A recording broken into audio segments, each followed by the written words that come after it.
Hi guys, দেখতে পাচ্ছেন আমাদের ডালিম গাছটাকে পানি দিয়ে সুন্দর করে ধুয়ে দিচ্ছে। আমাদের বাগানে পানি দিচ্ছে জাহানে। এই তো এখন আমরা ধীরে ধীরে চলে যাব। এখন আমাদের এখানে সিম গাছও আছে, এই যে সিম ধরেছে, এই যে বড়ি গাছও আছে, লেবু গাছ, লেবু ফুল এখন জাহান যাবে, লেবু গাছে পানি দিচ্ছে জাহান। এই দেখুন কত সুন্দর ফুল এসেছে আমাদের লেবু গাছে। এই যে এখানে কলাও আছে, এই যে ছোট ছোট লেবু ধরেছে। এখানে বেগুন গাছ আছে, এখানে ফুল গাছ আছে। এই দেখুন এখানে আপেল গাছও আছে।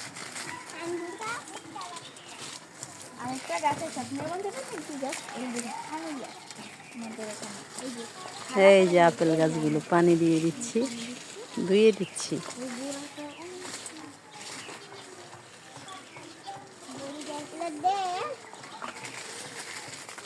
এই যে এখানে কদবেল গাছও আছে, কাঁঠাল গাছ, কদবেল গাছ, লেবু গাছ, 3-4টে লেবু গাছ। এই দেখুন এই গাছটার ভিতরেও ফুল এসছে, পাতা নেই কিন্তু কত সুন্দর ফুল। এই যে ধনিয়া পাতা গাছ, ছোট ছোট অনেক।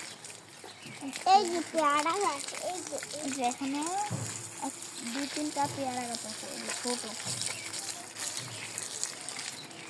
আপেল গাছে পানি দাও, আপেল গাছে।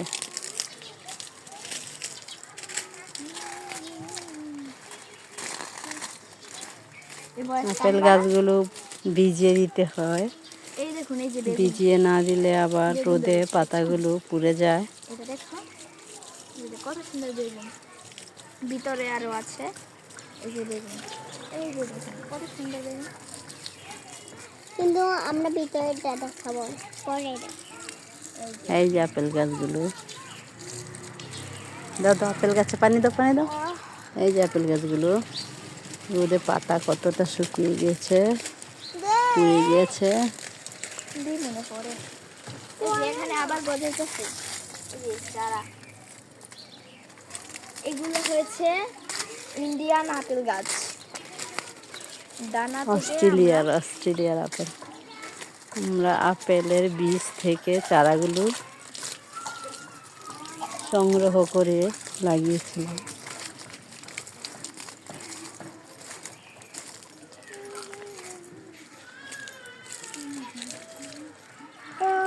সেই চারাগুলো এখন কত সুন্দর, কতটা বড় হয়েছে মাশাআল্লাহ। দেখেন ভিতরে, ঘরের ভিতরে আমরা পানি দিয়েছি।